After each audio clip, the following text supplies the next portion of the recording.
Yeah, all praises to the Most High. Yeah, one nation set apart, up in this mix. We give him blessings, honor, glory, and power. Be to him that sits upon the throne and to the Lamb forever and ever. Yeah, yeah, mic check. Let me get a mic check. And his son, Yahweh Shai Hamashiach. All praises to the King of the Israelites. Get it right. All praises to the intercessor, the Son of the Almighty. Power. We got good, Mike? Mike, good. All right, yeah. Okay, man. Today we're gonna be freestyling it. I'm not gonna have too many slides for you when it comes down to the pictorial perspective that I usually do. But No, he kind of sounds echoey. can you turn it down for me right there, man? All right, all right. Let me know.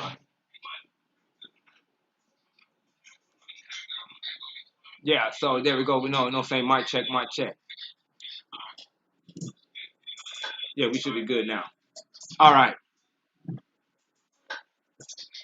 So first, what we're gonna do is we're gonna read real fast at Maccabees. We're gonna start at chapter 1.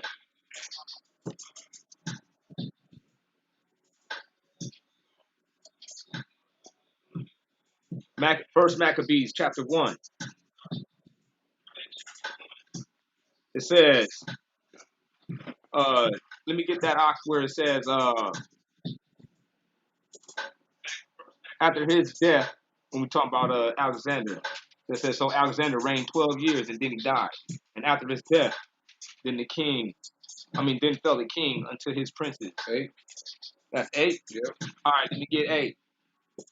We'll start at 1 and 8. Okay, 7. So 7 starts at, so Alexander reigned 12 years. And Yeah, then died. okay, yeah, we want to get 8. Okay. Right on. All praise. Because as you know, the Matthew's Bible ain't got no numbers. All right, peep this. He says, after his death, fell the kingdom unto his princes, and they obtained it every one in his realm, and caused themselves to be crowned as kings. And so did their children after them many years. And much wickedness increased in the world. Out of these came the ungracious root, noble Antiochus, the son of Antiochus. All right, before we go any further, Antiochus. That dude was a cat that the Israelites would call. They were calling him his name in over there is Epiphanes, Antiochus Epiphanes, which means man as God. But the Israelites they called him Epimanes, which means Antiochus the madman, the man of tyranny. This dude was a main player in the destruction of the children of Israel as we go. The reason why we going to Maccabees right now, we're talking about Inquisition. It's like, what you talk about Inquisition, you go to Maccabees. Because in the book of Maccabees, you find out the details of these Inquisitions and how they were perpetuated and where they begun, or how it begun with the Edomites to the children of Israel and what correlates then. And now watch, we're going to draw the connections. So we were at 9. Out of these came the ungracious root. 10. 10. Out of these came the ungracious root, Epiphanes Antiochus, or Antiochus Epiphanes, the son of Antiochus the king, which had been a pledge at Rome.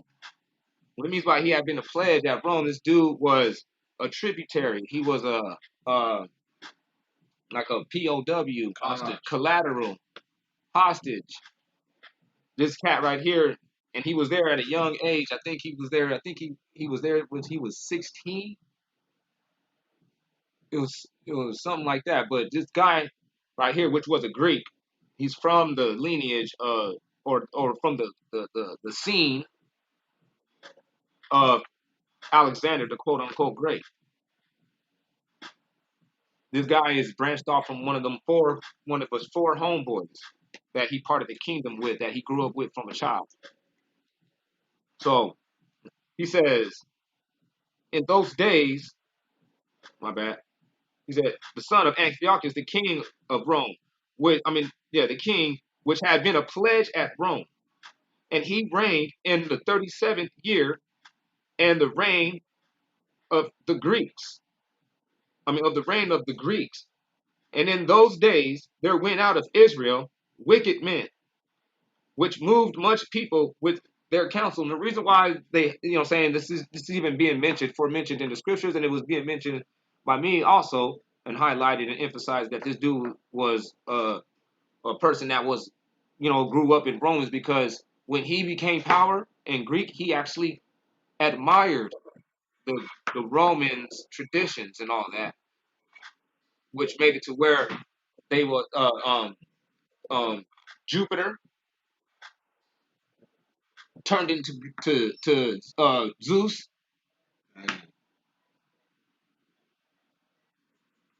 Is because this dude liked the way that the yeah, Jupiter turned into Zeus.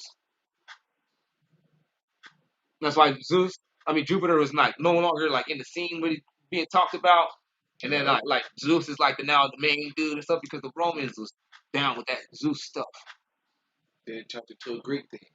Right. I think that shit branches off from the Greeks because they like it so that. Right. But it's actually like an assimilation of the both. Right. Yeah. It's the merging of the both. That's what they do. They subtle serpents. That's what snakes do. Snakes merge with the background. It be the living and the dead amongst you. Dead leaves in this snake pattern. You know what I'm saying? Yeah, I studied snakes when I was a kid. A lot of snakes are designed to mimic leaf pattern. That's just what they do. Dead leaf pattern too. That's why you be seeing a lot of snakes in like them brown tones and oranges tones and like fall colors.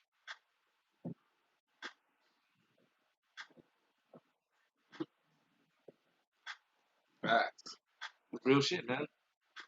Well, watch this. He said, in those days, went out went there out of Israel wicked men, which moved much people with their counsel, saying, let us go and make a covenant with the heathen that are round about us. For since we departed from them, we have had much sorrow. So this device pleased them well, and certain of the people took upon themselves in order to go unto the king, which gave them license to do after the ordinances of the heathen, sell out ass Negroes. Then set they up an open school at Jerusalem of the laws of the heathen, and were no more circumcised, but forsook the Holy Testament, and joined themselves to the heathen, and were clean souled to do mischief. And we are parallel with that stuff right now today with Pastor Pork Chops and his greasy tactics that he has administered on us, that was perpetuated onto him from Massa. That's right. Yeah, I said it. Pastor Pork Chop sold us out because Massa has an agenda, and Pastor Pork Chop is actually winning. He say when I wasn't doing it, I was in much sorrow. Why, nigga, sell out. He said, so when Antioch is, I said it, Christians are sellouts. And we about to find that out today. So when Antioch has begun to be mighty in the kingdom, he went about to obtain a land of Egypt also, that he might have the dominion of 2 realms. Upon this entered he into Egypt with a strong army, with chariots, elephants, horsemen, and great number of ships, and began to war against Ptolemy, the king of Egypt. But Ptolemy was afraid of him, and fled. Hamite took off because they already know that they ain't got no squabbles. You know, no, you know they know they're for real. Africans can't fight that well. Go watch them on YouTube. They can't fight. They do one-handed boxing, but you can still tell you by even with one hand, we could do more damage than that. We got more force and momentum and yeah, I think that was the word I was looking for. Momentum behind everything that we do, man. You know, momentum and stuff is really cracking with the so-called Negro over here and United Snakes. That's Yeah, I said it.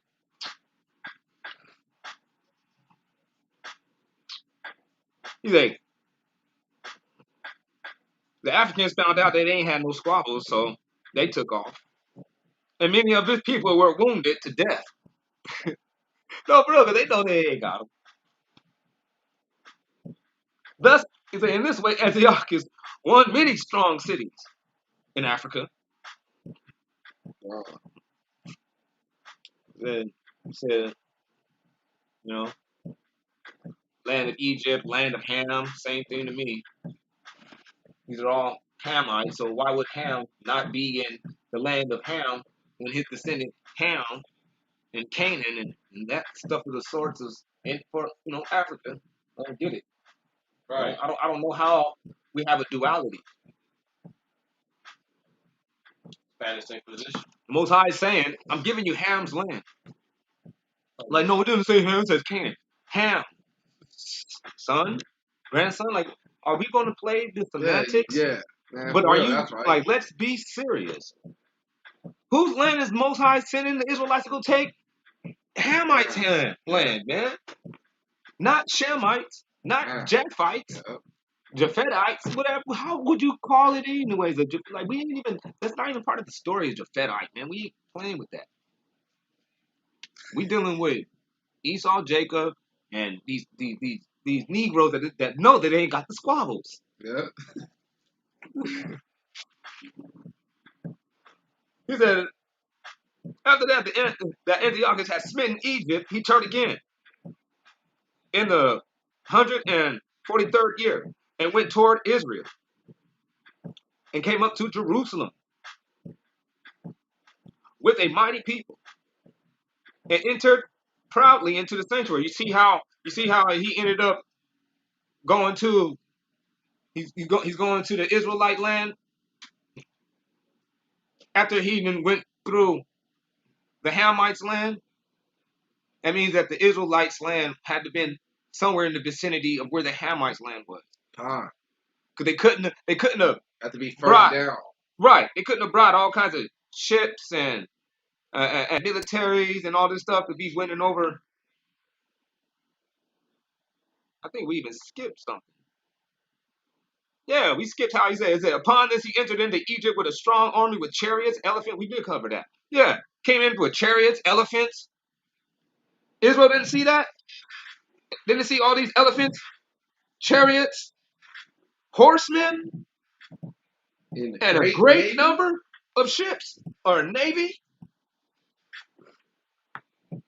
Yes, they seen if they would have came through that landmass that they say that was Israel, they would have seen that.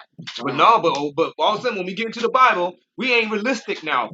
People ain't people anymore. They didn't think the way that we thought. When they used their eyes, that stuff didn't mean anything. They kind of like, So all these Romans.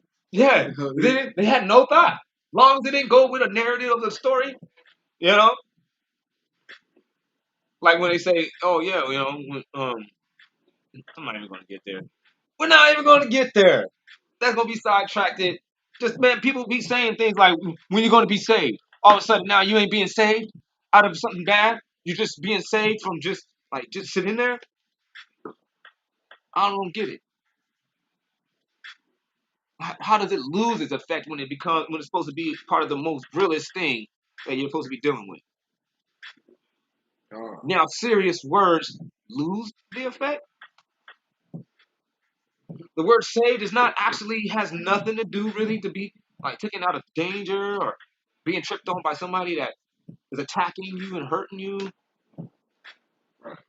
Like that has nothing to do with it anymore. It's all about just philosophical BS. Yeah, right. Ain't nobody going out like that, man. You ain't tricking me no more. Time. Read this. These Negroes went through Africa, and then they stumbled across these Israelites too. Showed up, you know what I mean? And entered proudly into the sanctuary and took away the golden altar, the candlestick, the menorah, and all the ornaments thereof, the table of the showbread, and the pouring vessels and chargers, and golden spoons and veil, and crowns and golden apparel, and the temple, and broke down them all. Everything was gold. That's why. They had gold embroidered into their fabrics. Pure gold. It's part of the priestly attire also.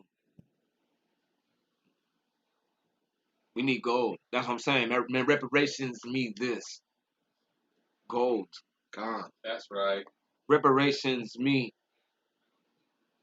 sheep. That's right. Reparations mean people. Servants. I want human beings. God. Why? Because you took a lot of ours. So I want some. And no, I'm not a perverted, twisted, sadistic like you. I'm normal. That's right. I'm going to see these people as part of the posse. Like, I got a posse. A lot of them is holding down a lot of stuff that I got. God. So you go in there and you rape them? You're like, do I rape them when I want? No, I don't.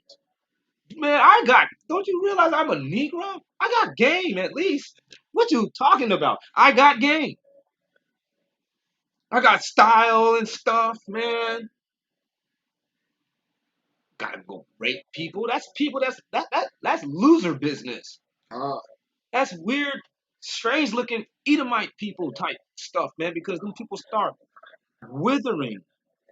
But Facts. but us, man, we dope. That's right. Rape somebody at will, you nuts. I'll praise to the most high power. He gave us all kinds of stuff. Oh, Lord. That's right. He took the silver and gold and the precious jewels and the secret treasure that he found. And when he had taken away altogether and caused a great murder of men, and so fulfilled his malicious pride, he departed into his own land. All right. So this him getting tricked on by the Israelites.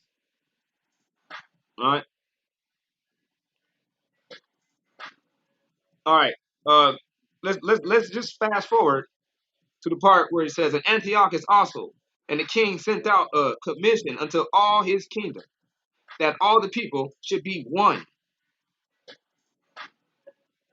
Where's that at? 41.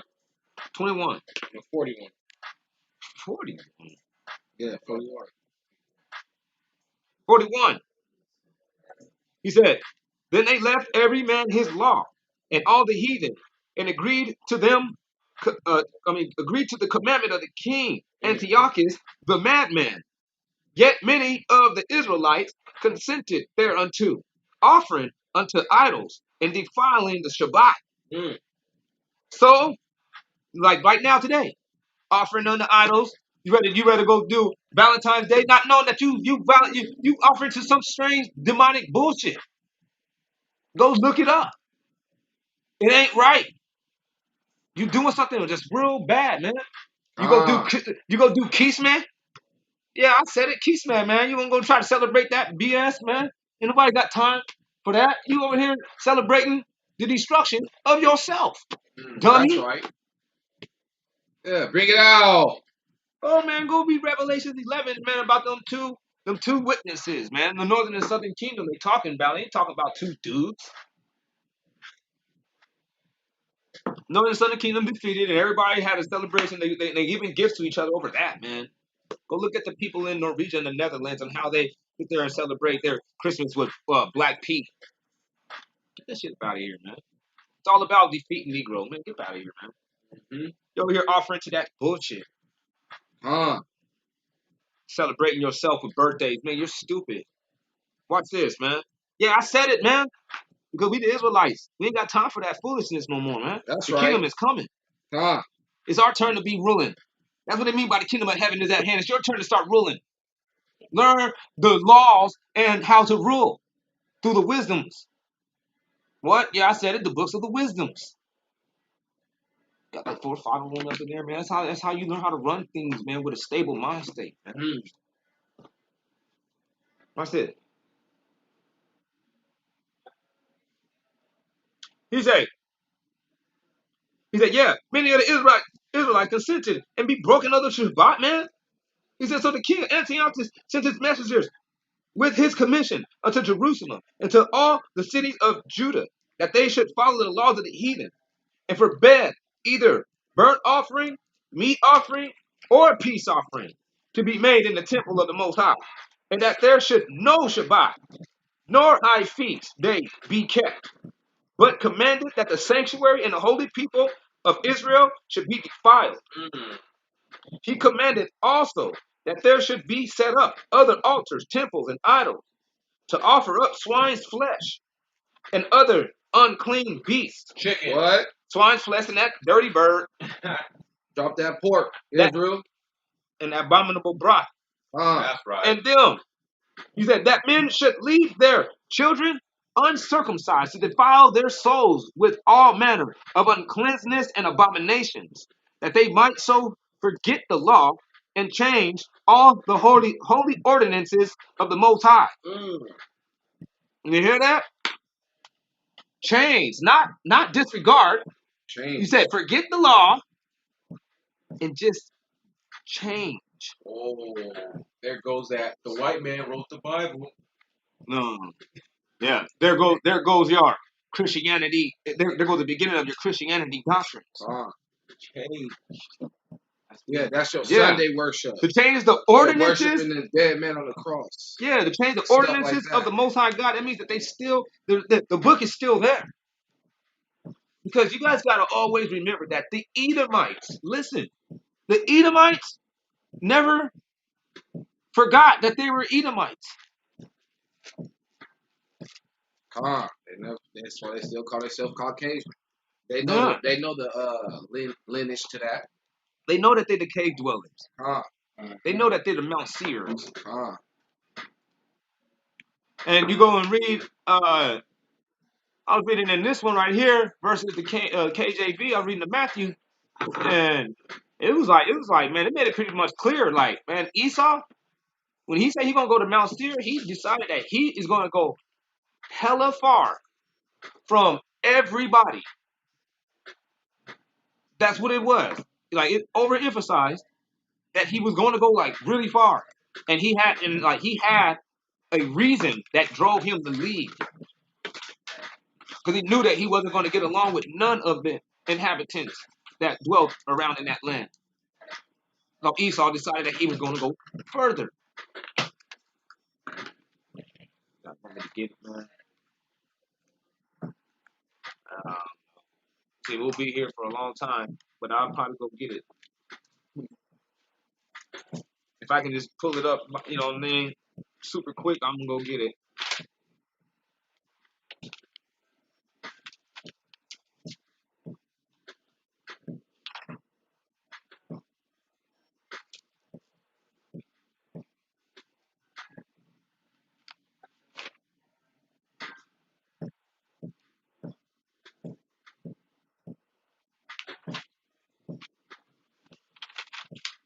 Y'all got lucky. I didn't find it.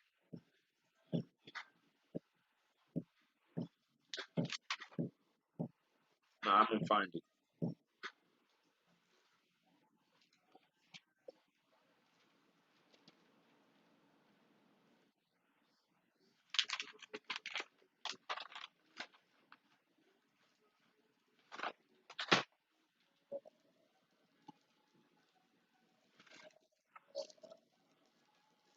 Just listen to the beat for a little bit.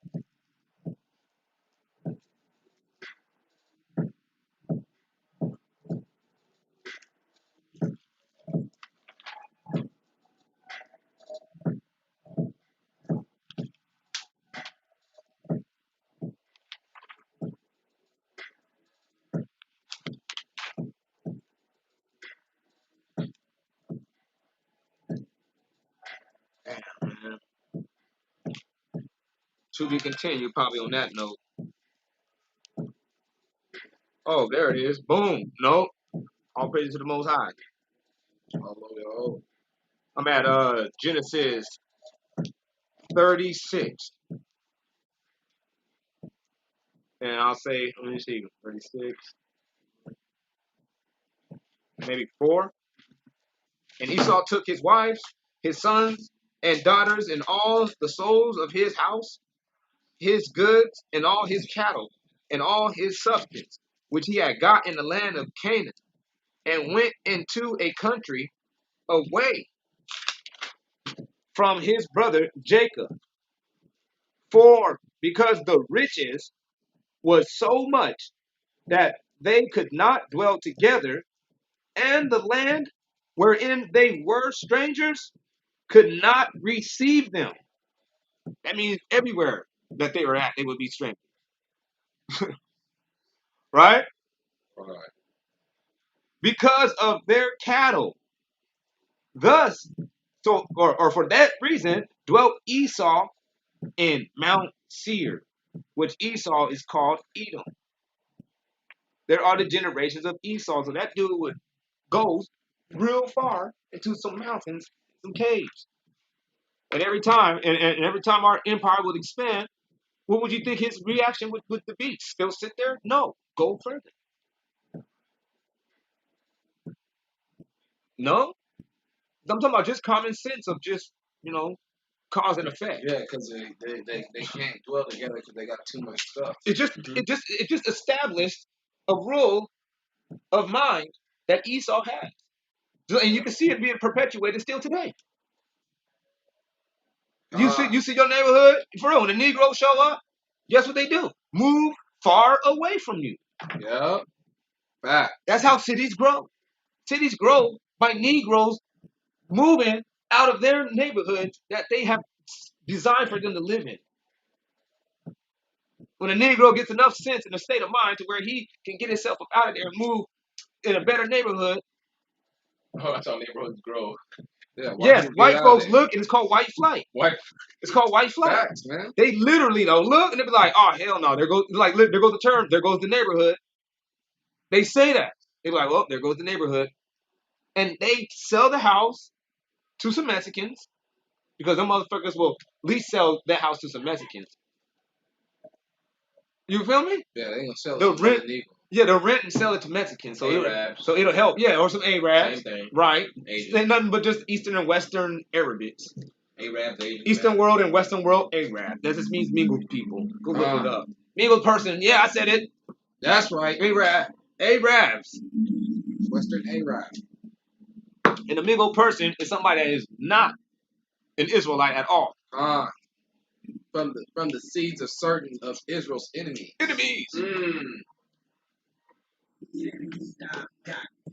Like the Mexicans. Yeah, I said it. I don't care. Polynesian and Chinese. Taino knows them. I don't give a damn. Them Taino, I don't care. Those Guatemalans. Like, y'all niggas ain't even Taino or Taino. Y'all ain't them niggas. Them people is just some island people. Yeah, I said it. But we going on another thing, man. But I still want to touch it. Real quick, I'm going to touch a little bit more.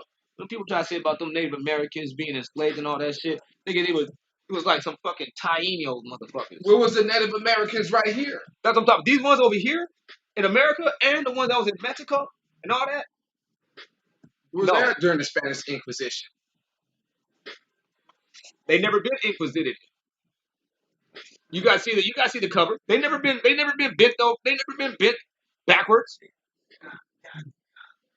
by a bunch of crazy sadistic white folks going nuts under the disguise that they doing God's work. That demonic stuff on their head. So down. Footwear. Watch this. Let's get to the meat. He said. He said he commanded that there should be set up other altars and temples and idols, offers up swine's flesh and unclean beasts, that men should leave their children uncircumcised. Now we further than that. Okay, but we're going to keep reading. To defile their souls with the manner of uncleanness and abominations, that they might forget the law and change all the holy ordinances of the Most High God. And hold, just explain them away. Let me see the light. So you still have a book in your hand, and you just be in straight rebellion. Teach you to be stubborn when somebody else tries to explain it to you. So now you're guilty of witchcraft and idolatry, just like that. Something out of which to live, you must die. Like all this stuff keeps chain reaction. You know, Most High is perfect. He ain't letting you get away with nothing. Watch this. That's right. He said that whosoever would not do according to the commandment of King of Antiochus should suffer death. In like manner commanded he throughout all his realm, and set rulers over the people, in order to compel them to do these things, commanding the cities of Judah to do sacrifice unto idols. All right. Now, what I want to do now is show y'all this, man. Now we're going to go into some history. All right. Bring it out. That's right. Watch this.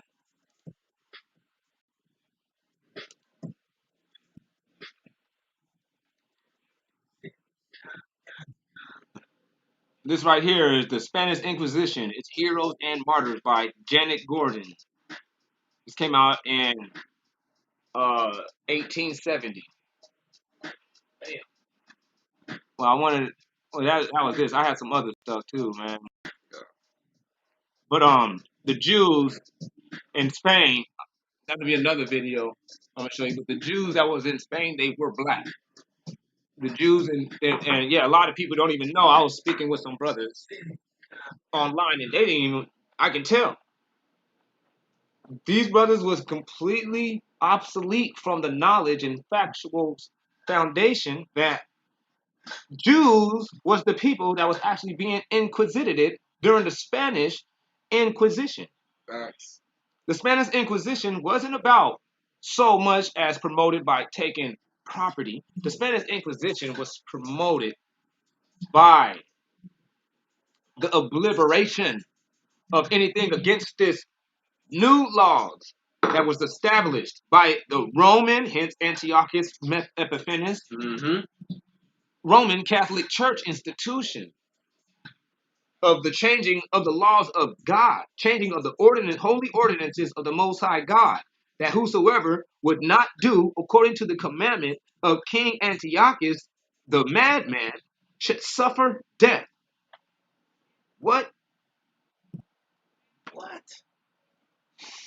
And that was the root of these things, man. What? This is the same people. The same Romans. Doing some wicked shit. The same Edomites. Now we're going to go to this book. This is the book right here. It says, the Inquisition, recently abolished in Spain, was a tribunal established, a 3-part system of execution. Was a tribunal established for the discovery of punishment of all who might hold opinions, just opinions, or shades of opinion. That means that somebody else might feel like you might be, or he might have just tried to derive something out of something that you said. Well, I feel like you offended my religion. You're like, because I said you gotta keep the 10 Commandments. If somebody said like, I feel like you're saying something strange like Roman, I think you're saying something like Mosaic, man. You see some Old Testament readers? You're like, the same person, I wouldn't even just be like, no, I'm not an Old Testament reader. I just thought that we should. Motherfucker can go and tell on your ass.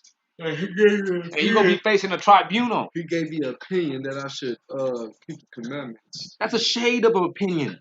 Yeah. I think this guy is a fucking heretic. part of a cult. You're like, why? You're like, he said something. I don't know. I don't even remember what it was. It was weird. Like, weird, huh? You're like, weird. They're like, let's get him. And, oh, bro, that'll be enough. Damn. Rip his body. That'll be enough to get you inquisitive, if that's a real word. He says,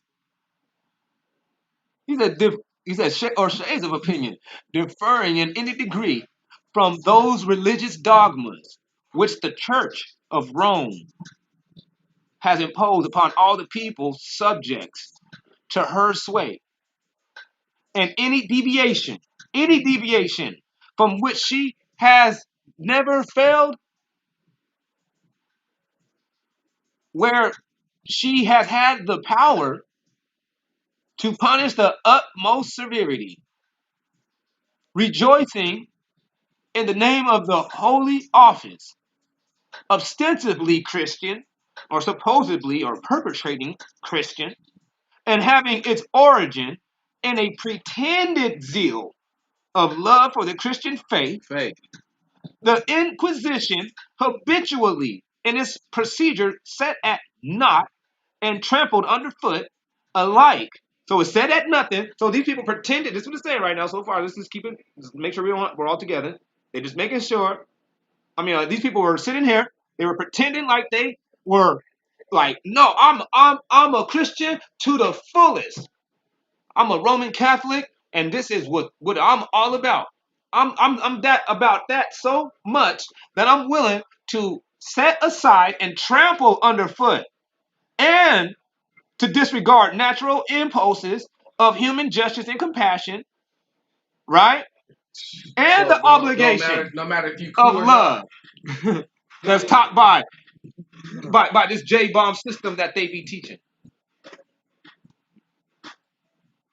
So so in other words, they saying my love for the truth is enough for where I am going to kill you. And you be like, but that is the opposite of the love that you said that you guys are trying to tell us to feel. They say, no, it's the same love, actually, because this love is about my faith. You're offending that. Ain't that what a lot of people say when you're out there battling with them? You're attacking my faith. You be like, I'm attacking your faith. You be like, by reading out the Bible. You guys are the inquisitors. You know? Keep this. He said, a mighty unseen engine of oppression. It brooded like an incubus over the land, repressing all progress and freedom of thought, and menacing prince and peasant. That means tripping on top dogs all the way down to the bums alike, with its pitiless invisible arm. Look at sitting in secrecy. Its judges exercise in effect an irresponsible despotism.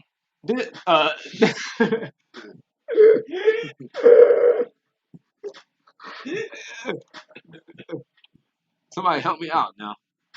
Can anybody get that one? Despotism. Where's it at? I'm just gonna say it like that. Where? Right there. I think I can get away with that too. A despotism. Oh yeah. Despotism. Despotism. Despotism. Yep. You feel me? That's And what do I know about that word? Nothing. Unchecked. Save by or except by the feeble. Read something. Let's see if I can get that.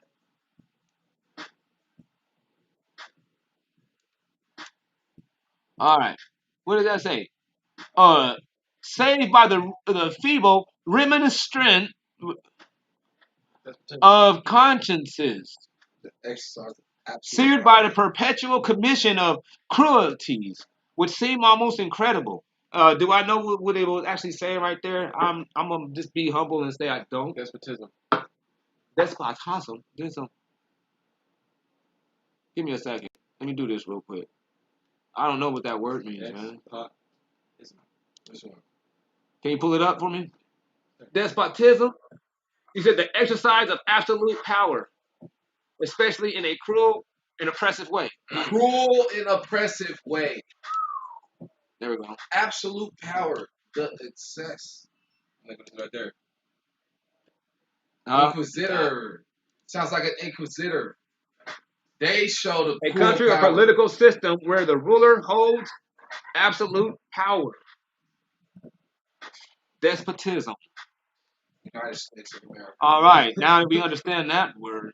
He said, sitting in secrecy, its judges exercise its irresistible power trip mode ability unchecked. That means nobody came through and actually was scrutinizing or Trying to say, hey, man, editing or monitoring these people's behavior and what they did. There was no one above them. These were people who were above the law now.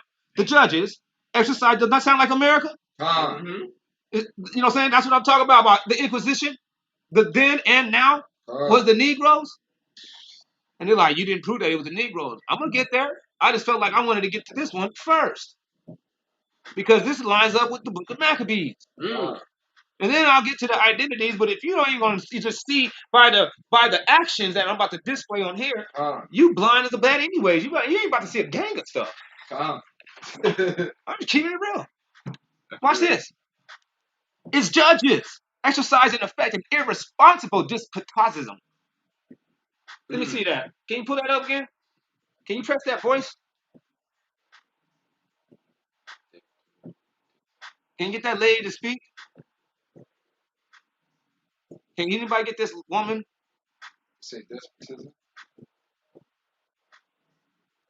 Yeah, despotism. Despotism, man.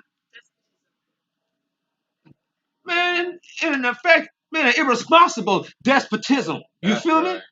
Unchecked by the feeble remonstrance of consciences, seared by the perpetual commission of cruelties, which seem almost incredible. I got it. No, I can just pull it up right here.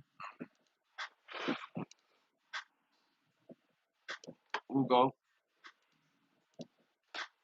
We all learning words.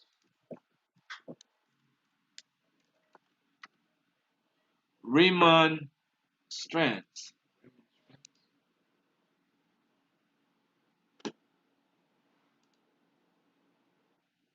Got it. Remonstrance, a forcibly reproachful protest. What? Forcibly. Yeah, reproachful protest. A document drawn up in 1610 by the Armenians of the Dutch Reformed Church, representing the differences between their doctrine and those of the strict Calvinists, or anybody that was against them. Right. You know what I mean? You know, it's the same old song. Watch this. He says, commission of cruelties which seem almost incredible. Watch this. Its arrests were made secretly at midnight, and its conduct to the prisoners and its power was systematically pitiless and unjust. So they'll get raided in the middle of the night, just like they do over here in America. Raid you in the middle of the night, especially when you have like drug cases, or you're known as a bandit. If they got you down as a bandit, they'll raid you in the middle of the night.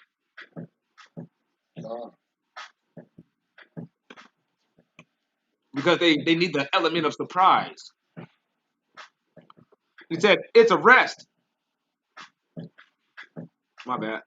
He said, under a pretended mask of law and justice, it falsified facts and kept back or concealed circumstances which might have proved the innocence of its wretched victims, so that it was almost impossible to obtain an acquittal, particularly if the suspected person were rich, wealthy, being found under the jurisdiction of this tribunal, which had no revenues,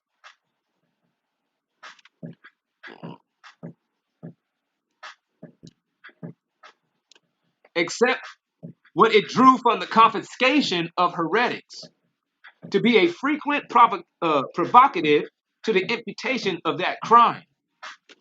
That means that these people were actually being encouraged. They had an encouragement or an incentive to be looking for any excuse from the crime, and if anybody gave them any reason, they would just go ahead and just want to believe it, whether the story sounded right or not. Like I said, it would be like a shade of an opinion. Yeah, the dude said something real strange. I don't even remember what it was, but it made me feel real weird, and my religion kind of was like, on an attack, man. I think he's the one you're looking for. He's one of them guys. Mm-hmm. And he's looking through himself like, that story don't even sound right. But I'm still going to move forward with this, just like the police. I'm still going to move forward with this because at the end of the day, I'm going to be able to run up into his crib, catch him in the middle of the night, take every motherfucking thing that I want up in his house of value, and keep it. Because the police department gets to keep 70% of all the evidence after the case is dismissed or been settled. What?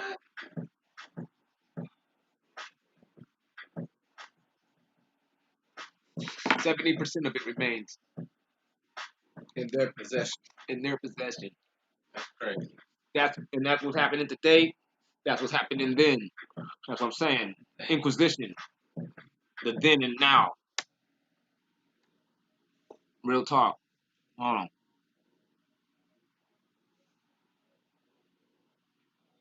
Yeah, I'm gonna get back.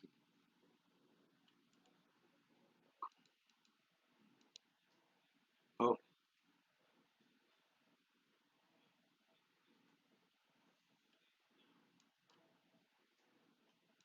I did something.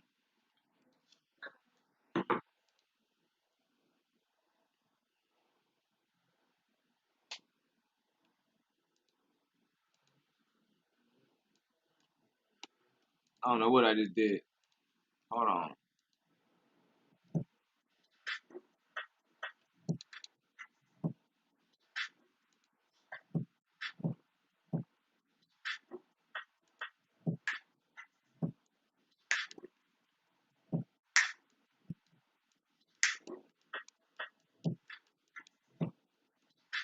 You know, seen the white screen?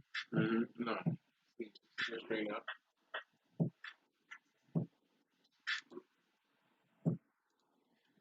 Yeah, I don't know what's going on. Let's see. Oh, yeah. Yeah.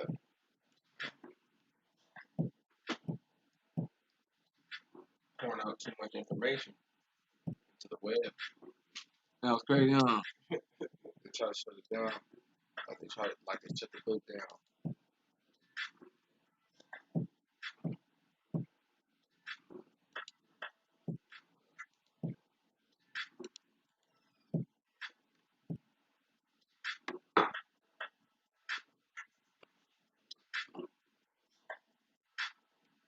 Nothing.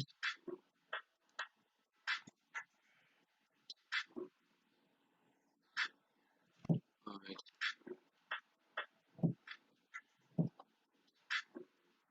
I just had to close it.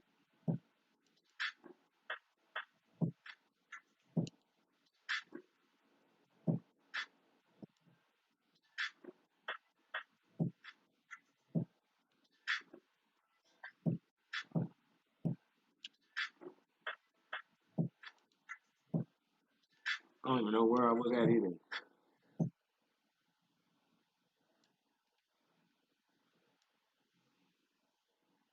All right. Give me a second. That's what we're gonna do.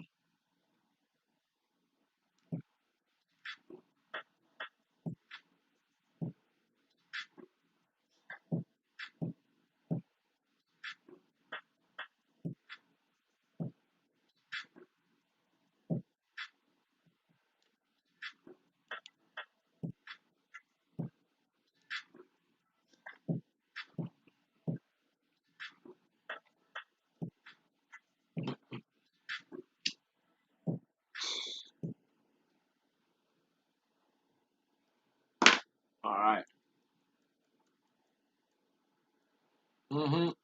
Bunch of information. But that's crazy how they still doing that same stuff today, man. Uh, That's crazy how they doing that same stuff today. Cause they ain't never stopped. Ain't nothing new under the sun. How you know? yeah, might as well stop right there real quick. That was getting information.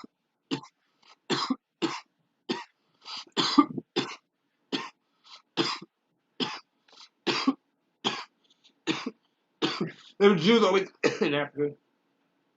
Many Jews were scattered over this region. Some natives boasting themselves as Abraham's seed inhabited both sides of the Niger River. Yeah, You know what I'm saying? Niger. Or else such as came out of Europe from where were banished, from where they were banished. You know what I'm saying? Look, which one of them places? He said, out of Rome, Persia, Zacharias, and Christians. He says, England, out of Spain, in the year 1462. So there was Jews that lived and that was scattered over the region of Africa around the Niger River on both sides that were sit there and they came there from being banished out of Europe or out of some parts of Italy in 1342 and then out of Spain in the year 1462. This is what we're reading about. He said, and out of the Low Countries. What is the Low Countries? South Africa. South, yeah. That's what it's called in the scriptures. The Low Country? Yeah. The South Countries and the Low Countries. Crazy. You know? That out of France in 1403. Out of England in 1422. These all differ in habits and are divided into several tribes, having no dominion, though both wealthy and numerous, but despised of all nations, and so abominated or treated considered as abominable and treated as abominable by the Turks, that they are not admitted to be Muhammadans unless they first what? Be baptized. Whoa. Get baptized. Unless they first be baptized. Yeah, we get baptizo. Yeah, we get baptizo around him. They over here, unless first you get baptized and then no otherwise made use of, and then to receive their Christmas and their Valentine's Day and their birthdays, customs, and just gather in your taxes. You know what I mean? Still going on till this day. To this day.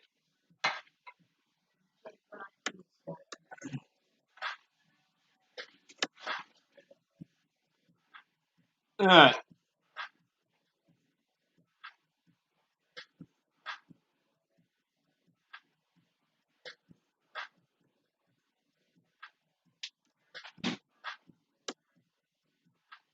I got a gang of things on here, but I'm gonna have to get you guys.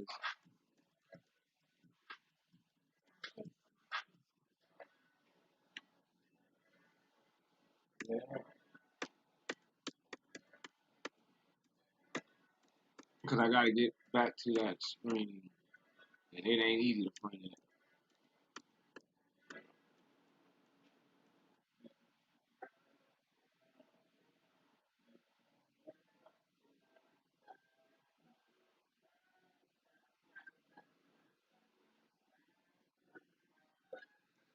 All right, we're about to come up on it.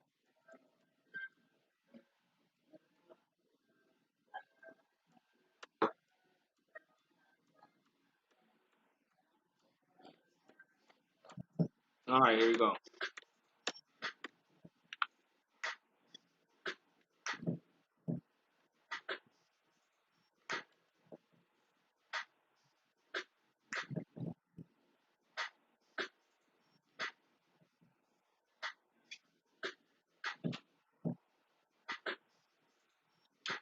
All right.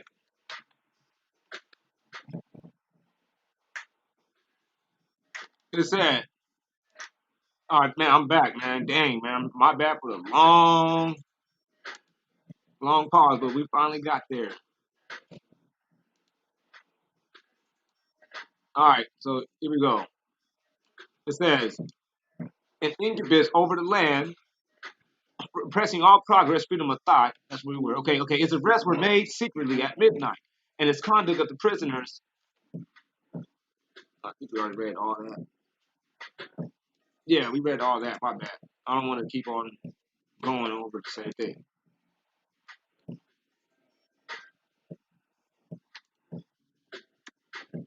Okay, it says Hagar, enfeebled, with limbs distorted by the rack and pulley, the trembling, shuddered actors in the ghastly auto-defame.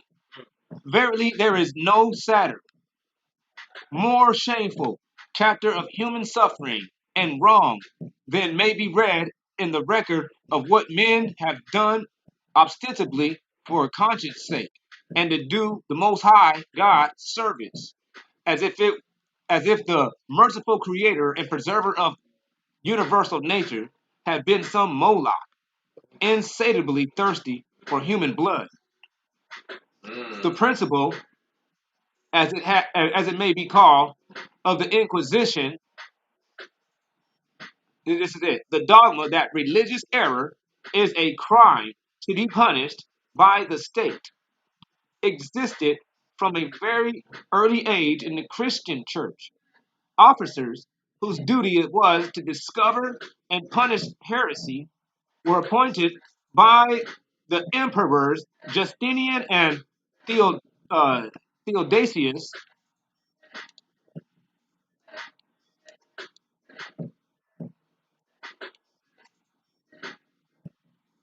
But it was not until the 11th and 12th centuries, so into the 12th and 1300s, that an attempt was made to institute a special tribunal for this purpose. In the 13th century, Pope Innocent III, get to the next slide.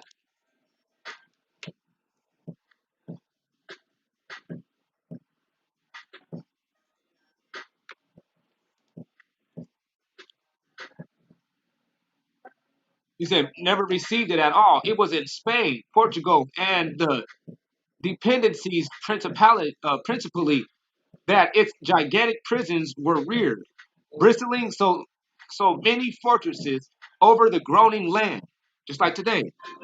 The incarceration of this right here was the Inquisition, the incarceration, the raiding, and putting them up in there. That was made for the Jews. They started making gigantic prisons. Over here, they started making gigantic prisons to lock up the Negro. Mm-hmm. He says, and many fortresses over the growing land, like camps and fire camps and boot camps, all that other shit. It's real shit, man. He said, these pomp and glory, their pomp and glory, Crazy. This is crazy. Yeah, waited at its judgment seats. There, kings delighted to do it honor, and there, even the blood royal was found but an insufficient guard against its encroaching tyranny. In 1478, Ferdinand and the fifth of Aragon, the husband of the celebrated Isabella the Catholic, the heirs of Castile, hankering after the great wealth possessed by the Jews, who had settled largely and acquired extensive power and influence in Aragon and Castile, obtained a bull or papal decree from Pope Sixtus IV, introducing the Inquisition into Castile and remodeling the whole institution, bestowing upon it the constitution of those tyrannical powers which it never afterwards retained, like it says, that they might in Maccabees. What was that? Maccabees 1 and looks like what, 50 something? I don't know. That they might so forget the law and change all the ordinances of the Most High God, that whosoever would not do according to the commandment of King Antiochus should suffer death. 50.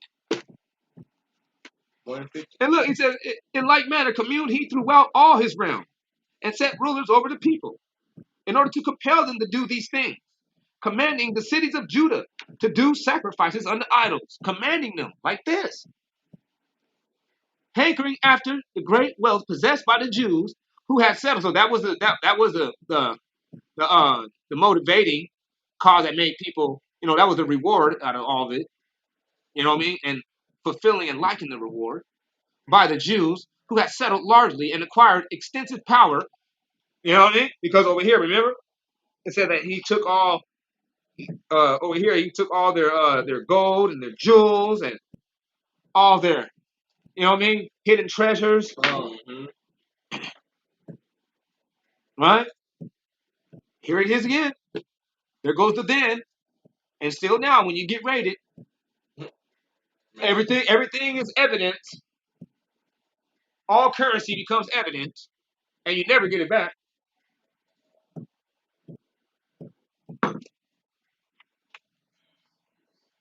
Where does all this stuff go? It doesn't stay sitting there at the department. It ain't that big. People been fighting crime, quote unquote, you know, in these cities for centuries. You know?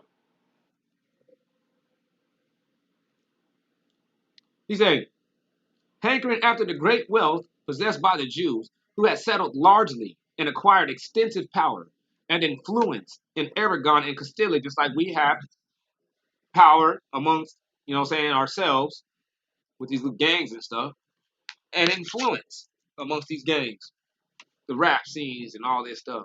It's all gang, you know what I mean?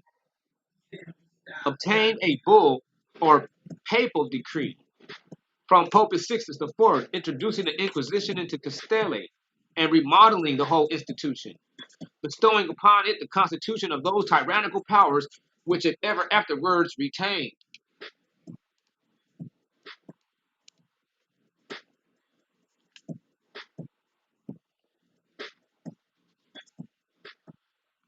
All right, let's look at nature now. Watch this. He said, what the Constitution and these powers were, right,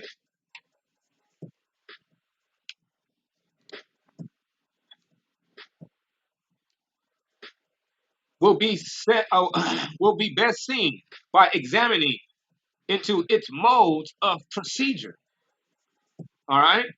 So the best way to actually see what's going down is you got to actually study how they went down. Don't just study what went down, but how it went down. A process, because this is how you're going to know that you are under a constitution of inquisition. You're being inquisited right now. It's a then and a now thing with that Spanish Inquisition. Before the Spanish Inquisition, it was something that happened in Europe. It was called the Holy Inquisition or the Great Inquisition. And then over here, we had the Klansmen running around with the invention of the police. Also, that was the American Inquisition, the United States Inquisition. We live amongst inquisitors.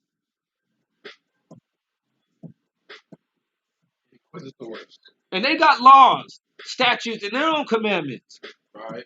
And you better not be over there trying to get over with a $20 bill. Or that serpent. He bears a sword, and he doesn't bear it for no reason. He's here for trick mode season. Every time you give him a reason, he'll come through squeezing or stop you from breathing. Drunk it straight out the bottle.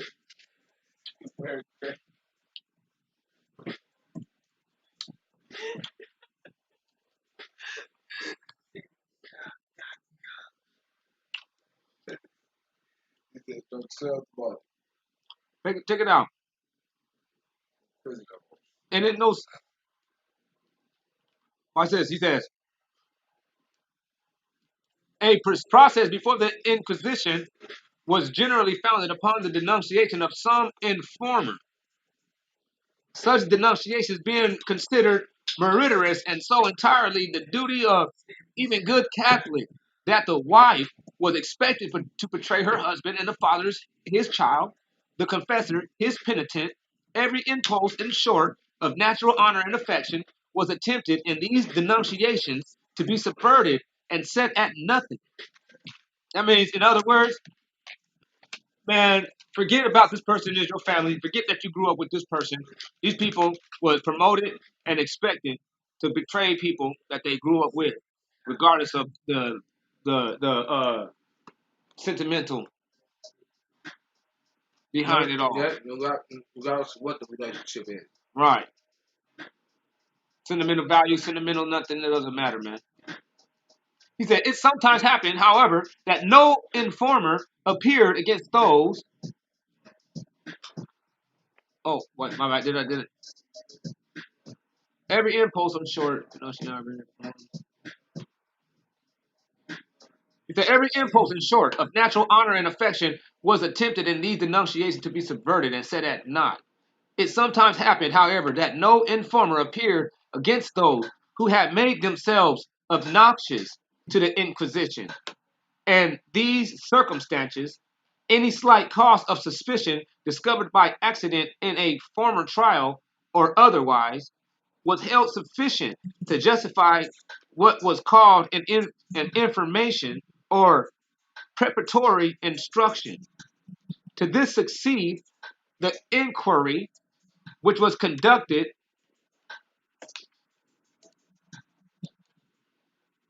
in the following fashion. To this succeeded the inquiry, which was conducted in the following fashion. The witness or witnesses of the circumstances, more or less suspicious, which formed the basis of the accusation, was summoned. Like I'm saying, it didn't even matter if this was actually really a probable cause, but any small reason, like it is now. Oh, I smell this. I seen these guys doing that, or they see you in a nice car. You know, Negro in a nice car, they come get you. Riding around in a shitty car in a nice neighborhood, they'll come get you. Ride around with a shitty car anywhere, they're coming to get you. They know that you poor, they coming. He said, which formed the basis of the accusation, more or less suspicion, which formed the basis of the accusation, were summoned. And having first taken an oath not to reveal any of the questions put to them, were interrogated as to all they knew concerning the accused, who meanwhile, not yet arrested, and in utter ignorance, you beat this, all this going down, Man. not yet arrested, and in utter ignorance of the deadly peril which he was exposed, was going unsuspiciously about the ordinary avocations of his life.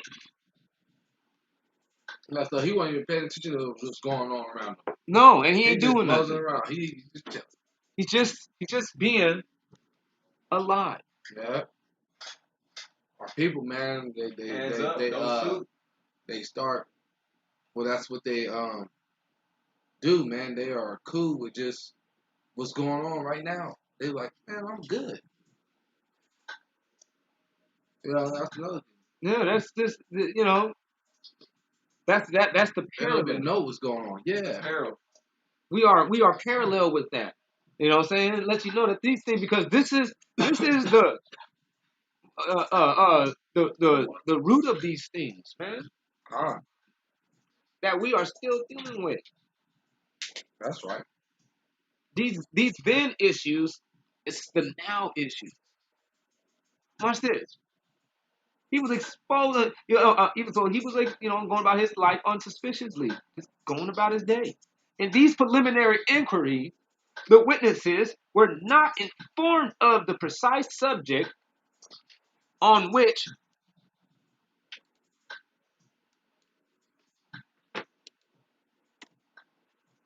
their dispositions were expected to bear. So they didn't even know where these things were coming and going. When they were asking him all these questions, they asked him questions about everything. Like, what color is his t-shirt does he wear on Tuesday? What is that? They asked him, if you go up in there and go snitching, they'll get a full, thorough investigation about everything about you. He said they were only required, in general term, to tell all they knew, and in especial to reveal anything that they had either seen or heard, which might seem to them to militate in any degree against the dignity and rights of the Catholic Church or of the Holy Office. So if you were going in any way against the Catholic Church, guess what? You about to be inquisitive with the smallest degree. Come on, give them any stupid little reason. And these motherfuckers, excuse me, these motherfuckers will come through and kill you, man. He said the result of this was the introduction of a great mass of irrelevant and idle gossip into the dispositions, which might be, and often was, useful in furnishing hints upon which future accusations were based. When the witnesses had revealed all which they had to tell, their dispositions were written down by the notary and then delivered into the hands of certain monks.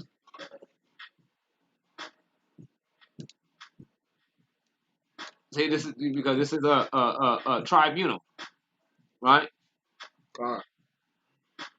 There's certain monks who examined them.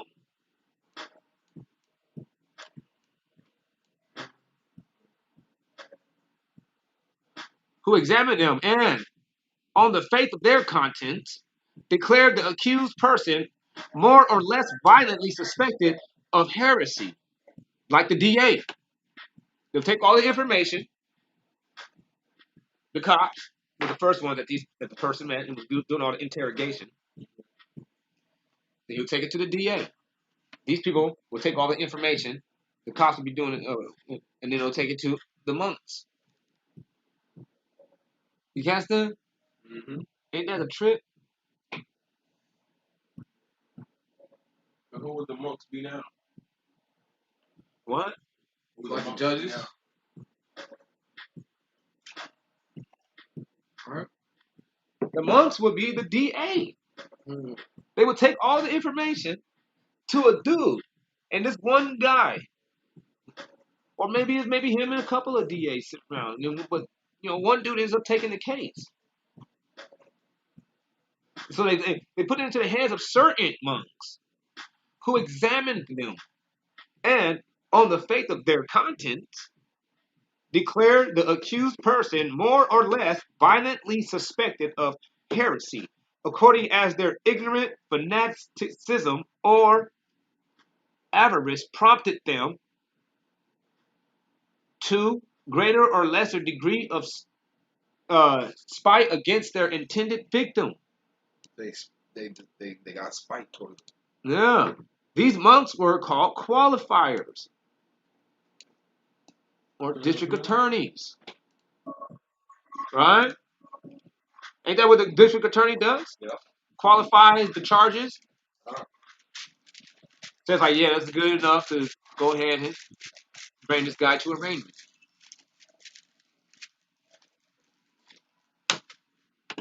That's right. That's right. That's crazy. He said victim. These monks were called qualifiers. And when their qualification was completed,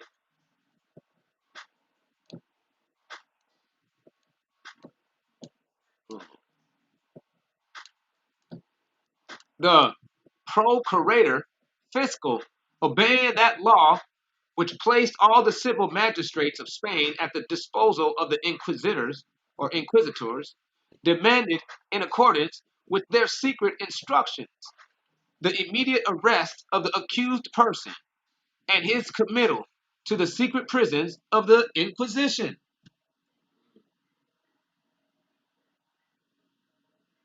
After the DA look at it, he takes it to the judge. These people,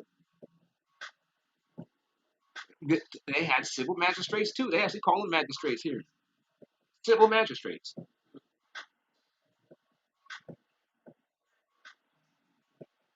He said they instructed for the secret, immediate arrest of the accused person and his committal to the secret prisons of the Inquisition. These seizures were generally made at night by servants of the tribunal who were called familiars. So that's who these people were called. This is the police. The police here was called the familiars or alguazils,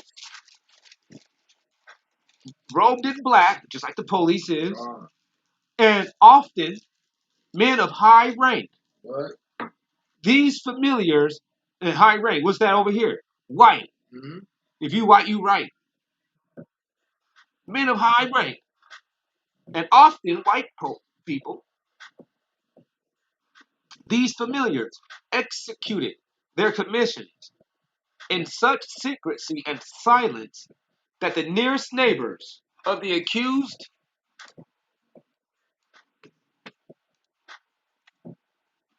could only guess at the dread cause of his otherwise mysterious disappearance. Dragged from his bed at the dead of night, bewildered, confused, without having had time to conceal his effects or destroy his papers. Ignorant of the crime laid to his charge, ignorant of his accusers, it could scarcely be a matter of wonder that the unhappy accused, when transferred from his cell to the secret judgment chamber or to the tender mercies of the wily monk who conducted the preliminary examinations, should often have got confused and contradicted himself hopelessly and made admissions fatal not only to himself but to others. Dang. You got people that do that still now. They be like, man, I got him on paper, man. That brother was saying this, man. You be like, dang. And what happened after that? Man, all this what happened, and he got busted. And you be like, dang. You know?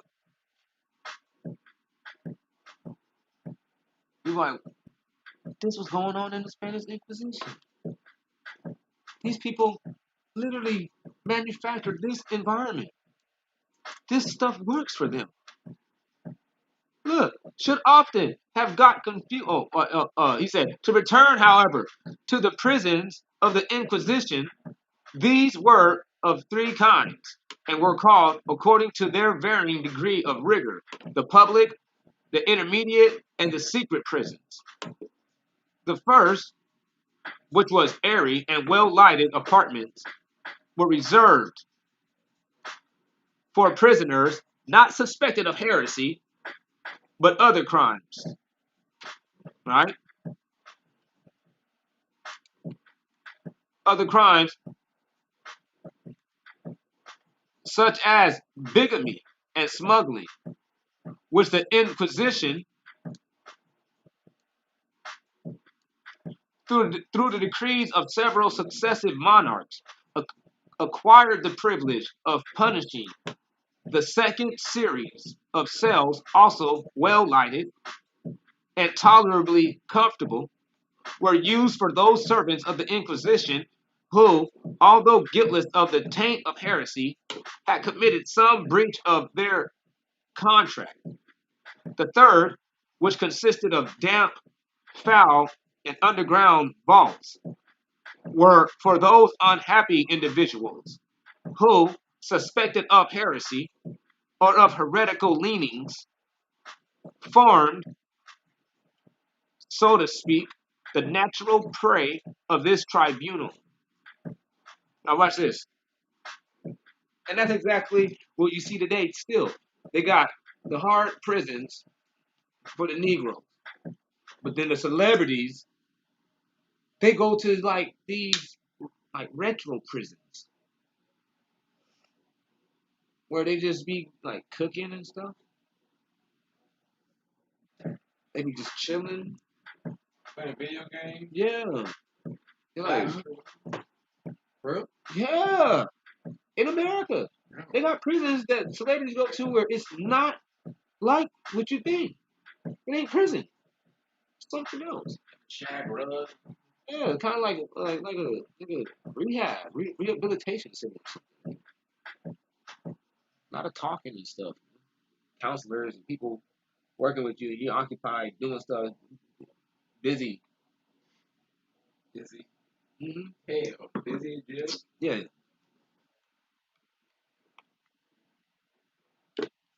Watch this. He said the wretched occupants of these foul, unwholesome dungeons, yeah, were often chained to the wall, where they dragged away the slow days in bleak, blank isolation with no light, like today's jails, man, with no light except such faint glimmers of heaven's sunshine as could struggle through a slit in the thick wall and fall upon them, where they sat in utter solitude, which was unbroken, save when an inquisitor came on one or other of what were fitly called the three audiences of monition. In these, the prisoner was advised to speak the whole truth without attempting to conceal anything which he might have said or done against the Catholic faith. Until then, the accused would, in all probability, have been ignorant of the crime laid to his charge. And when he had gleaned sometimes of its import from the inquisitor's word, he might either confess it, which some did, or delay his answer until the act of accusation was read to him, like like the interrogation room that's happening now. Police bring you in, and they would start asking questions like, "Where were you with this day? What were you doing on this?" You know, we all seen the 48. yeah. And before they even, the first 48, and then before you even see the thing play out, before you even see the police even say anything, you can see that this person is already like kind of like telling on himself. Mm-hmm. Some of them be saying some wrong shit, and some of them just you be like, yeah, man, nigga, what are you talking for? Why don't you just sit there? Like, because they just doing this same thing. The element of surprise. You guys got to remember, like we say, like we think that these things are natural. Like that's just the way things go. That's how they do it. That's the police. They do interrogation. Like that shit ain't fucking natural. That ain't what people do. Before these people came through with Antiochus and coming up with these changing ordinances of the Most High God, and then setting up rulers to compel people to do these things. The same thing. That's scripture.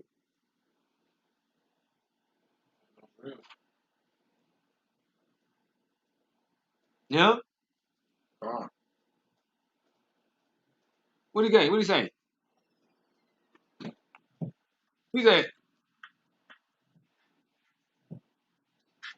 He said his visitor then proceeded to examine him rigorously. That's his visitor. That his visitor was the guard showing up with an interrogation tactic. You know what I'm saying? His visitor then proceeded to examine him rigorously as his parentage and genealogy, as to his parentage and genealogy, and if he was so unhappy. So, what is you? Are you a black man or are you an Israelite?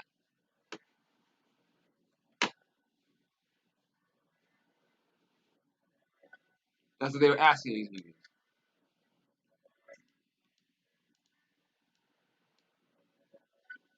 Watch this.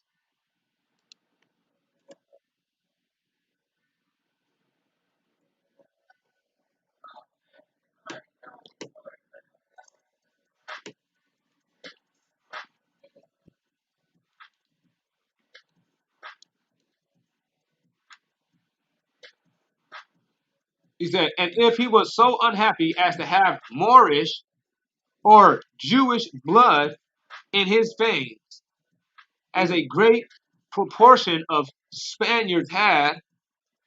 You see that? Mm-hmm. There goes when we were dealing with some brothers over there. When we was debating with them brothers. Yeah, oh. They ain't had no Jews. The Spaniards were Jews.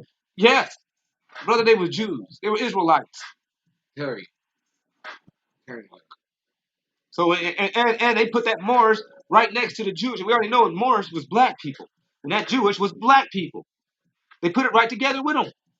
If he was so unhappy as to have Moorish or Jewish, the obvious blood in his veins, as a great proportion of Spaniards had, or to have an ancestor suspected or accused of heretical leanings, the fact was put down to be afterwards used against him,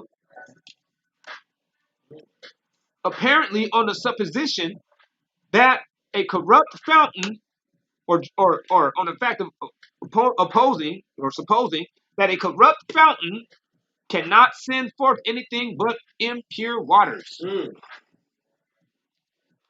You know how Negroes, one drop of that Negro blood and you're tainted.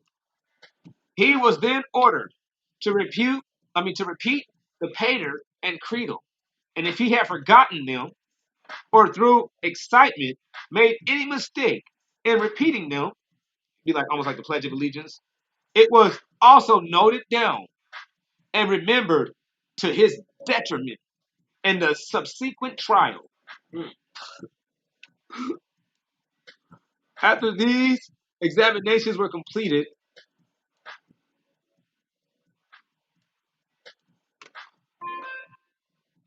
so if you didn't know, in other words, you know what I'm saying? If you didn't know your A game on something, that was going to work solely against you to your destruction.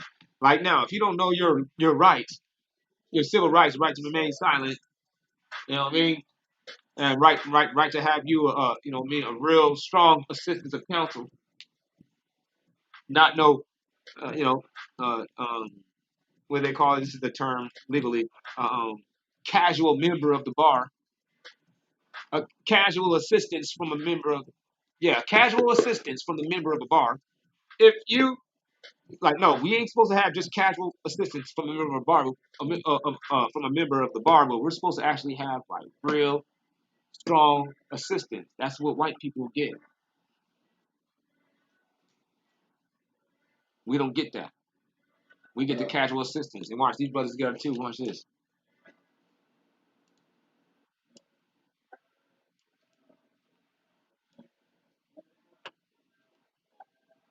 He said, of accusation was framed by the procural fiscal in the admission.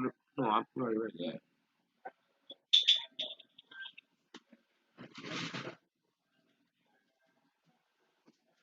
No, they didn't read this. He said, of accusation was framed by the procurator fiscal any admission which the prisoner might have been drawn in to make against himself being carefully embodied in it. In this act, every varying statement of which several witnesses was put down as a separate fact, although every witness called might be deposing to the same conversation or action, so that an accusation which ought truthfully to have been confined in one charge was made apparently to embrace five or six. So if the story, this was cold. I had to get them. If the story didn't even really match, somebody said a little bit something extra or whatever, it just made the charges even worse. You know, no, you know, I seen them smoke some weed. No, I seen them. No, I seen him eat a dog. You know, I think get all those charges. get both of them.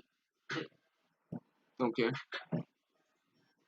That the purpose, or one of the purposes of this ambiguity was to confuse the prisoner, or if he had not a very clear and logical mind, often imagined that several distinct crimes were imputed to him, and in striving to clear himself from them, contradicted himself, and so gave excuse for the charge that he had departed from the truth in his answers, thus, or in this way, justifying, in the opinion of the inquisitors, the application of torture. This barbarous mode of eliciting the truth, or of forcing the wretched sufferer to utter such falsehoods,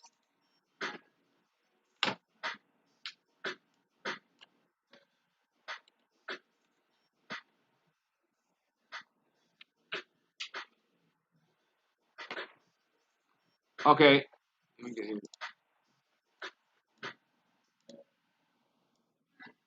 This barbarous mode of eliciting the truth, or of forcing the wretched sufferer to utter such falsehoods as his examiners deemed suitable to their purpose, was in very common use among the inquisitors. It was held, indeed, in so much favor by this tribunal, which professed to be guided in all things by zeal for the glory of the Lord, the J bomb, C bomb, that although the accused might have confessed himself guilty in the first audiences of all that he had been laid to charge, the procurator fiscal nevertheless ended his requisition by declaring that he had been guilty of falsehood and concealment, that he was contumacious, and impenitent,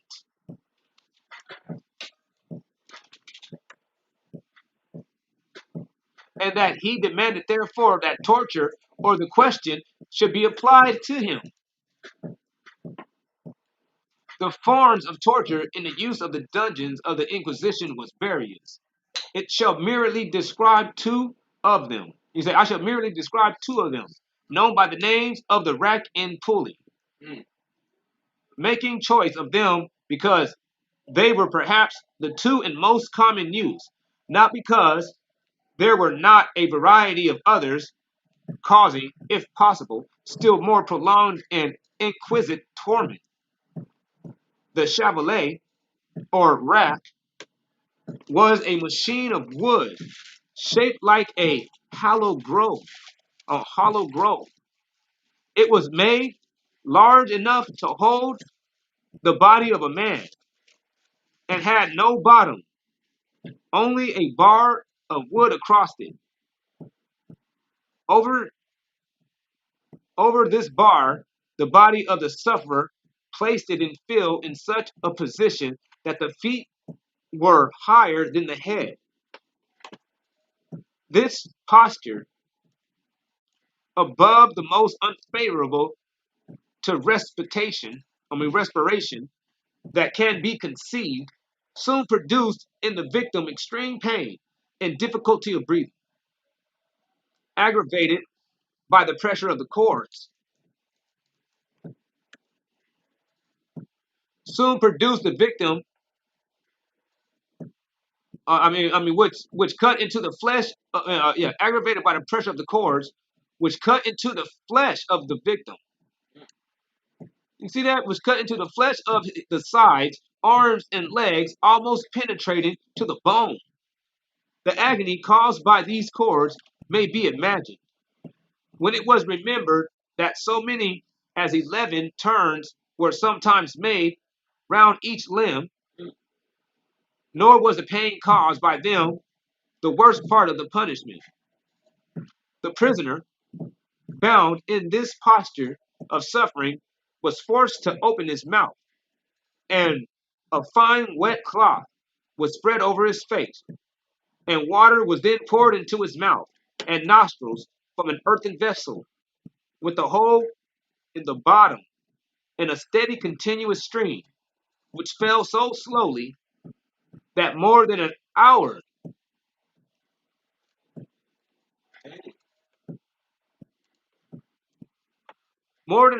was required to consume a pint. This constant flow of water into the mouth and nostrils, joined to the unfavorable position, added to all the other torments of the sufferer, the agonies of an incessant struggle with suffocation, and made the rupture of a blood vessel in the lungs a very frequent result of the infliction of this cruelty. The pulley, the second variety of torture in most common use, might be described as a vertical rack. The person condemned to it had heavy stones or weights of wood or iron attached to his feet. His hands were bound behind his back, and he was hoisted up to the roof of the torture chamber by means of a rope attached to them. This rope was then suddenly slackened, and he was allowed to drop within a few inches of the ground with a violent jerk, which sometimes wrenched every joint from its sockets and dislocated every limb. The inquisitor, meanwhile, stood by, in the name in the name of religion, urged the executioner to tighten the murderess. Let me get that.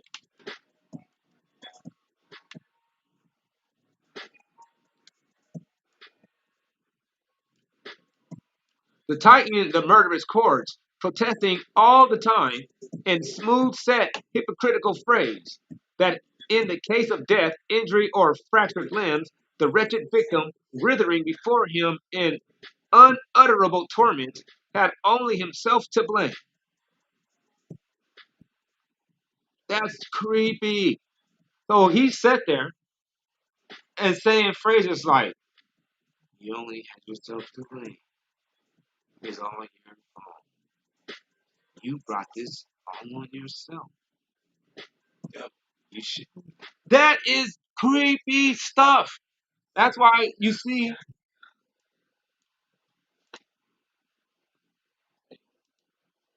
Let me go. Let me go right here. Let me go. That's why you see right here.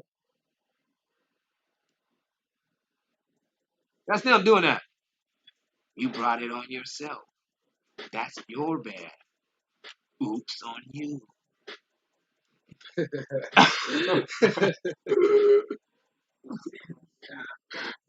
That's that's twisted, sadistic, crazy ass people. Y'all can see this? I've seen it.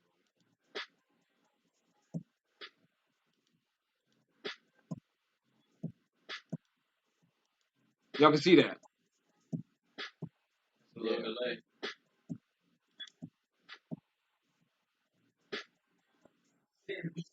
Yeah, like he pulling them. I just hope y'all can see that. Bam. All right, but y'all feeling? Yeah. Yeah. All right. Yeah, man.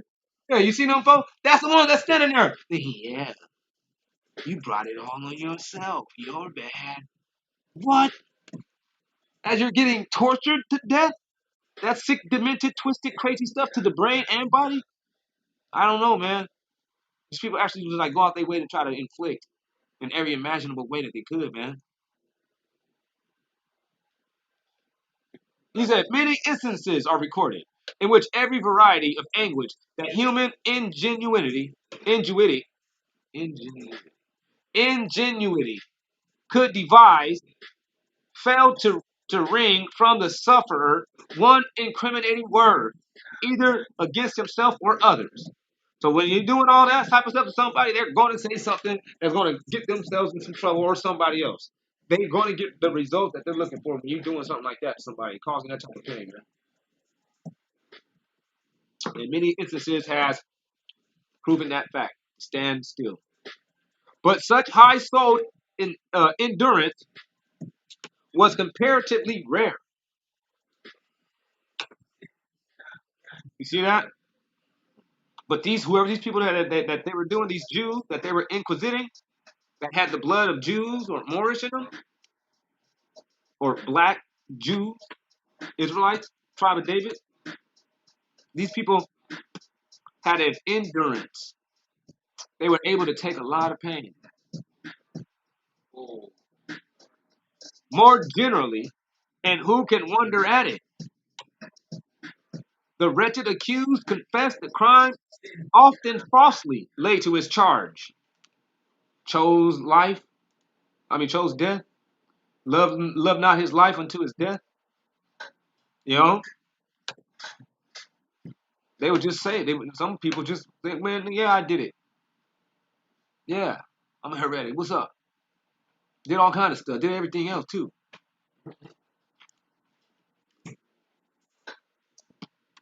He said he was then compelled the next day to ratify or retract his confession upon oath.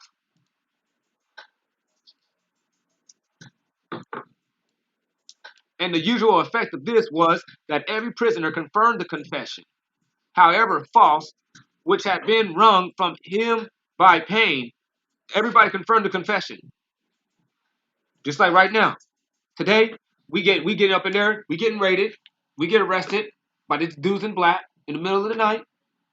They set a charge on you, and at the end of the day, you take a plea bargain. everybody. And that's what they're getting right here. I think like plea bargain is like at 86%. Like, man, come on, man. Plea bargain is what this country is going off of. Locking you up and then giving you a deal. Plead guilty. This one said, compelled the next day to ratify or retract his confession upon oath. So, all right, man. It's the day. You said not guilty, or you said you guilty. You said no contest. Let's get that on paper.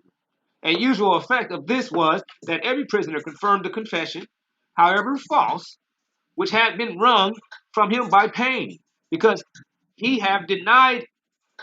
because to have denied it would have been to have been subjected himself to a repetition of the torture. In other words, like today, you don't get to get out of jail. You sit in there, they have you in this cold ass dungeon feeding you crazy animal food that you would just feed a dog, and you missing your family. A lot of people would be up in there just breaking down over family shit, and they just can't wait to get out. They'll just take, you know what I mean? That's pain. It's a mental pain now, but it's still happening now from this Inquisition. You know? He says because to have denied. Okay, he said sometimes a prisoner of bold and resolution character would demand that the requisition or act of accusation should be furnished to him in writing. Like when you go and ask for your discovery, Yeah. that'd be a bold person. But this was seldom done, like it is still today. It was generally withheld from all prisoners in order that they might they might not have time to ponder over it or to prepare their replies. And today what they do, you know what I mean, is they give you the thing, keep it out. When you ask for it, they give you the discovery, and then they never talk to you about it, which still renders it effectiveness because you don't have a game plan with your lawyer. Your lawyer don't know. Your lawyer don't know what you're talking about. The lawyer ain't listening to what you're saying. He came to court with his own little game plan. Right. That, that. That's what goes down. And what's that game plan? Get you to plead. Game plan to get you to plead guilty.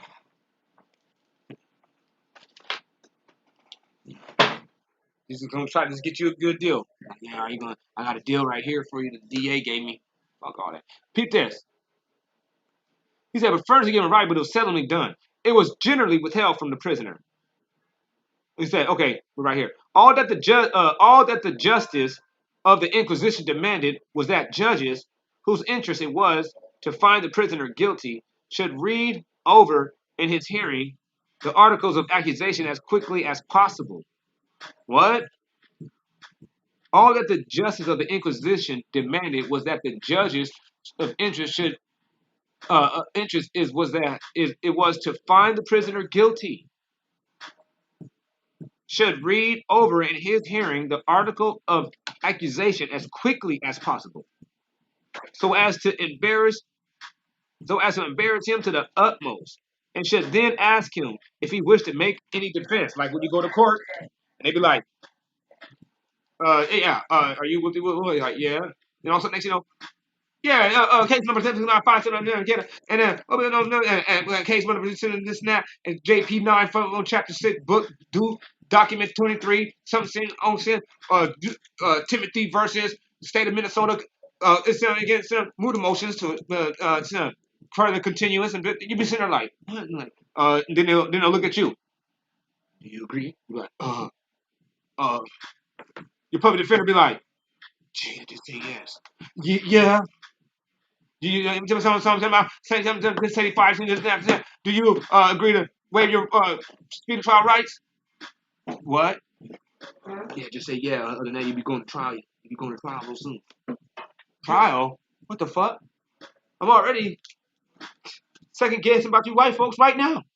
I haven't got my discovery yet. Yeah.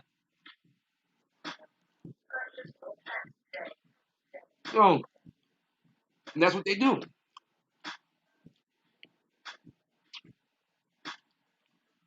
You know? And if he said yes, garbled extracts. You know what I mean? That's what they doing. JP9 for the Smith and Wesson versus California Coast. P29 1996. That's what they would do. Garble extracts of acts of accusation.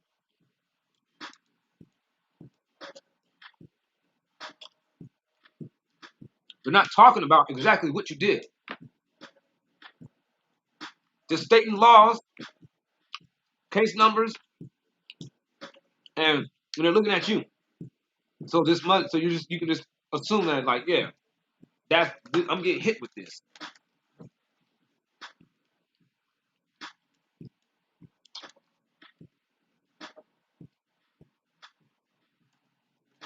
He said,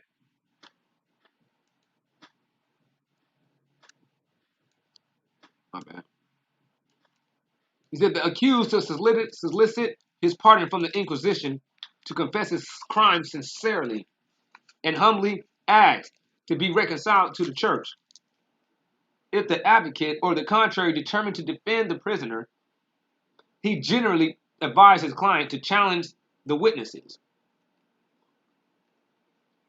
What a poor chance of success he had in his attempt may be judged when it is remembered that he was ignorant of the names of the witnesses, that he could only encounter his accusers at haphazard and in the dark, as it were, and that in fact he often challenged people who had never been summoned as witnesses against him. Like right now, you go to church, you go to court, and they telling you about all this stuff about the witnesses saying this, the witness saying that, the witness ain't even there. And then who comes in through the door? The rollers. And then the rollers are sitting around here saying something about what you supposed to have done. He wasn't even there.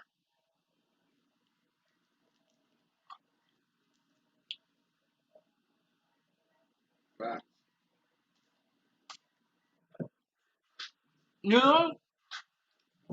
That's this court process, man. He said when the advocate had made his defense, such as it was, judgment was privately pronounced upon the prisoner.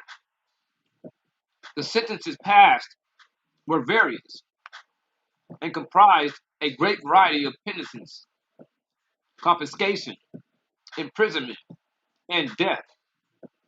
But whatever the punishment was, it was not communicated to the prisoner.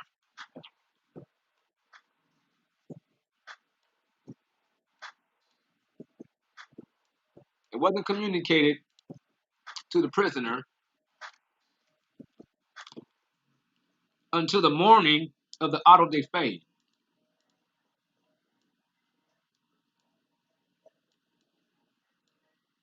This auto de fe, or act of faith, were the great gala days of the Inquisition and were surrounded with all that imposing pomp of circumstances with which the Church of Rome delights to invest her solemnities. Solemnities? Solemnities? Solemnities. Solemnities. Yeah, I figured it out. Yeah, solemnities. They were held periodically in each of the 12 cities in which the Inquisition had established her tribunals. And, and the Sunday or holiday of the church was always chosen. What? A Sunday or holiday of the church was always chosen in order to mark the religious nature of the ceremony. The scene was generally some large square.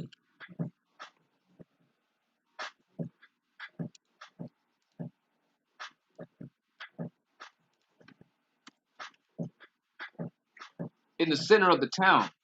There, on a platform covered with rich tapery, seats were placed for the inquisitors, for the principal nobility, and for such members of the royal family as might to be in the neighborhood. Directly in the front of this gallery was a large scaffold, the quemadero, the quemadero, or place of burning, so situated as to be visible from all sides of the square, in order that no devout Catholic might be balked of a good view, or the spectacle of the day. Early on the principal morning of the bells of the churches began to toll with muffled, mournful peal. The great gates of the Inquisition swung back in their hinges, and a dismal procession issued forth. First came a division of mounted troops, bronze veterans who might have fought under the banners of the Emperor Charles V, or followed the victorious standard of his son Don John. You know what I mean? Or in other words, bailiffs, old school, old ass bailiffs, but still big and crazy looking, like you see in the jail, at the courthouse. After them came the condemned, marching in single file. Right behind the bailiffs, you what? The inmates coming in, with the familiar of the Inquisition on either side, and a couple of friars.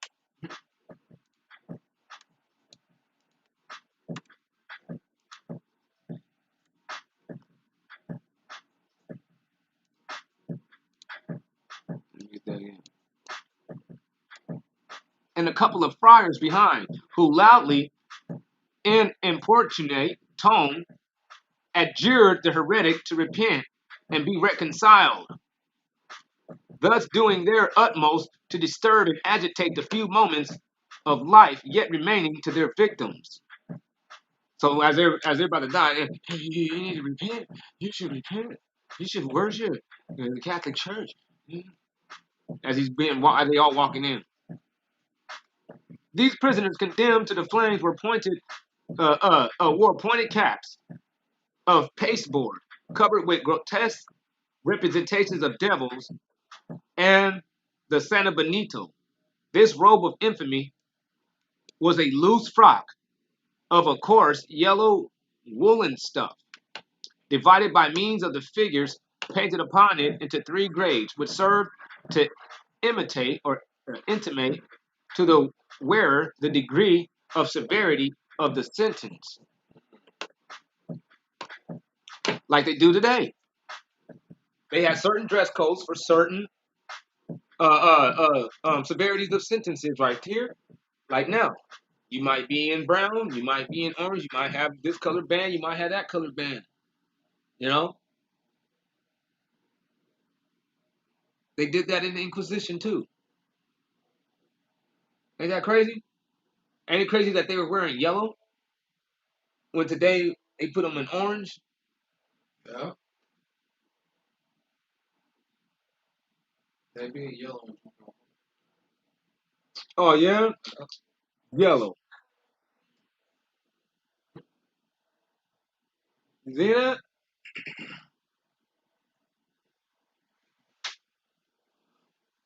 That's nuts.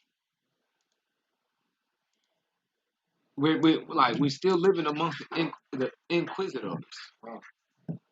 He said, and a cross. They had to wear a cross too. Lessons even more debased than those taught of the heathen Roman populace by the brutal games of the amphitheater. Yeah. So these people, they treated these people after they had that thing, that cross. These people were treated worse than the gladiators at the amphitheater.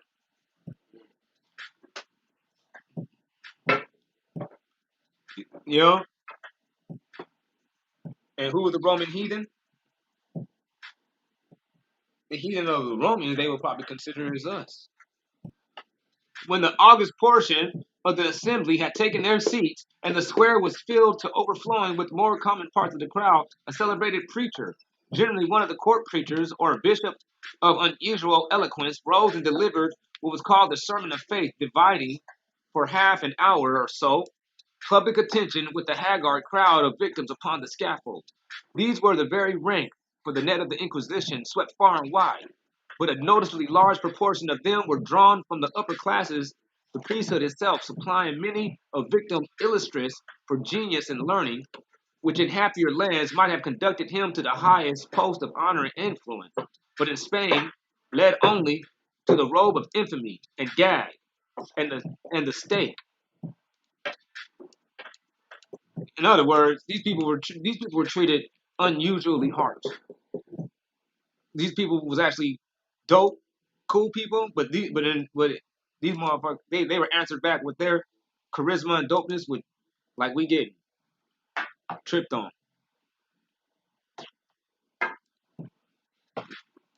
Let me get this.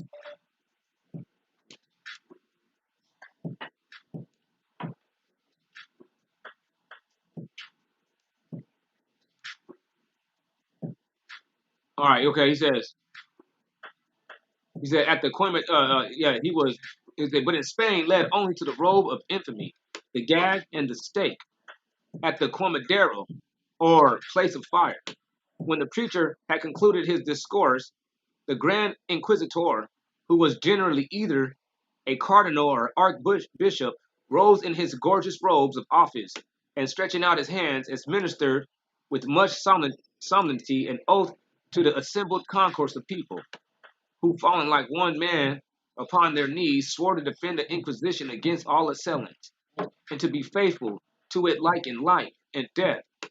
Even such should fidelity demand sacrifices as painful as the plucking out of a right eye or the cutting off of a right hand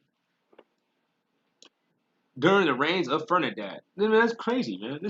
These people were hell bent on like worshiping this Catholic Church. They cut out their arm. They would, yeah, they made us an oath that they would. That's in Like, it came to that. If it came to that against them and their faith, like they would rather cut off and pluck out an eye or chop off her hand. that's in the spiritual too. That's spiritual, making real oaths and stuff. That's weird. Like right now, they have them pledge allegiance to the flag, or have them say something in the courtroom. You swear this that you do this, and they like, I swear. I'm not about to swear at all. The Messiah said, don't swear at all. Why you gonna sit here and try to tell me to swear now? Man, you're Antichrist. That's Antichrist.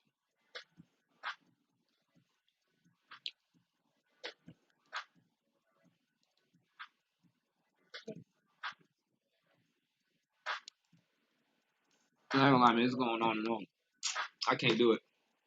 I've been talking for like 2 hours, and I'm gonna leave it on page 18. I'm gonna drop this on the second video, part two. All praise to the Most High. Hallelujah.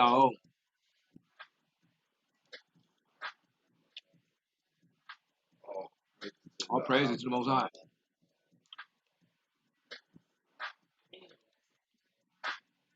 Huh? Time travel. Yeah, we time travel.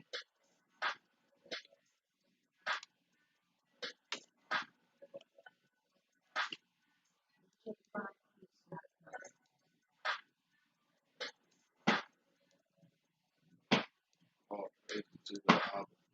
Man, that just went on and on though. Say, the Lord.